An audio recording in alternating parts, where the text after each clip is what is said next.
Welcome. Today we are looking at one of the most recognized images in the entire history of art. The Great Wave off Kanagawa, created by the Japanese master Katsushika Hokusai sometime between 1831 and 1833.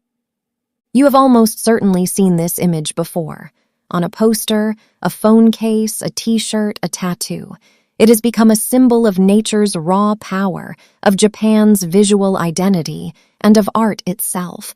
But there is so much more to this work than its iconic silhouette. So let us look, really look, at what Hokusai created, and why it still speaks to us nearly 2 centuries later. The man behind the wave.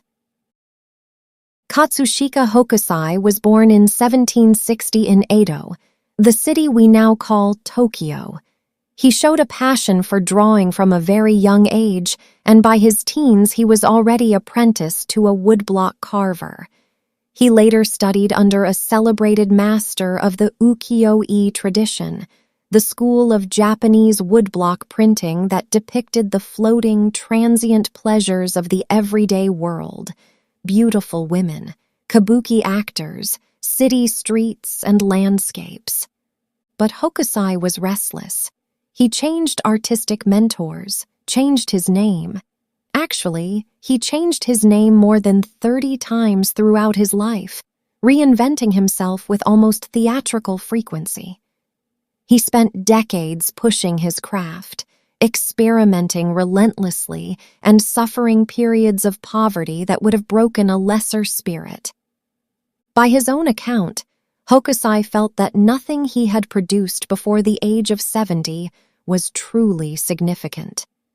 He is reported to have said that at 73, he began to understand the true structure of nature. Animals, grasses, trees, birds, fish, and insects. He believed that by 90, he would have penetrated even deeper into their essential nature, and by 110, every dot and every line would be alive with meaning. He died in 1849, at the remarkable age of 88, still drawing, still searching. The work itself. The Great Wave off Kanagawa is a woodblock print, a form of art that requires extraordinary skill. The image was first carved in reverse into a wooden block, then inked and pressed onto paper, one color layer at a time. This particular print belongs to a larger series called 36 Views of Mount Fuji, in which Hokusai depicted Japan's sacred mountain from an astonishing variety of viewpoints and distances. And here lies one of the great subtleties of the Great Wave. Mount Fuji is not absent. Look carefully at the lower center of the composition. There, in the turbulent valley between the churning water, sits the perfectly calm, snow-capped peak of Fuji. Small, distant, serene. The mountain that gives the series its name is dwarfed by the wave, and yet it is immovable, eternal. The tension between those two presences, the violent and the permanent, is the quiet philosophical heart of the image. Form and composition. The wave itself is a masterwork of visual design. Hokusai gives it an almost architectural structure. The enormous curl at the top is perfectly poised at the moment just before it crashes, frozen in time.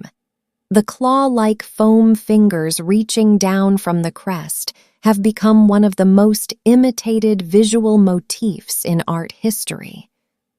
Notice how the composition pulls the eye in a sweeping arc from the upper left, where the great wave crests, diagonally down toward the lower right, where 3 slender fishing boats called oshiokuri bune fight to survive. The rowers are hunched low, gripping their oars. They are not decorative. They are in danger. And yet there is no panic in the composition's geometry, only a kind of terrible, beautiful inevitability. The color palette is strikingly limited. Hokusai used a pigment known as Prussian blue, a synthetic dye that had only recently become available in Japan, imported from Europe. Its deep, cool intensity gave the wave a new kind of visual weight. Paired with the off-white of the foam and the muted beige of the sky and water, it achieves an almost graphic boldness, modern feeling even today. Scale and the sublime. There is something else happening in this image that a modern audience can feel even if they cannot immediately name it. Hokusai is playing with scale in a way that borders on the surreal. The wave is impossibly, almost supernaturally large. The boats and their crews are tiny, and behind everything, Fuji is tinier still, and yet it is the most permanent thing in the frame. This is the romantic concept of the sublime, the experience of encountering something so vast and powerful that it overwhelms the human mind, producing a mixture of awe and terror. Hokusai arrived at this concept independently, through the lens of Japanese Buddhist and Shinto traditions, which taught that nature is not a backdrop to human life, but its sovereign master. Legacy.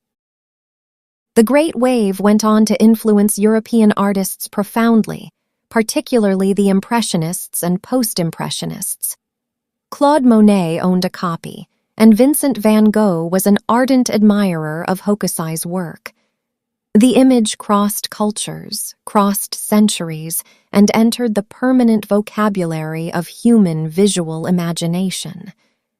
Today, original prints of the Great Wave are held in museums around the world, including the Metropolitan Museum of Art in New York and the British Museum in London.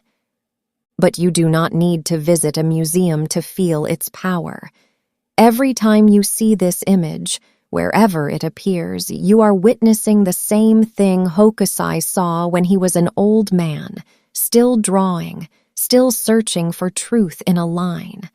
The moment before the crash, the mountain that will not move, and the tiny, stubborn human boats that press on regardless.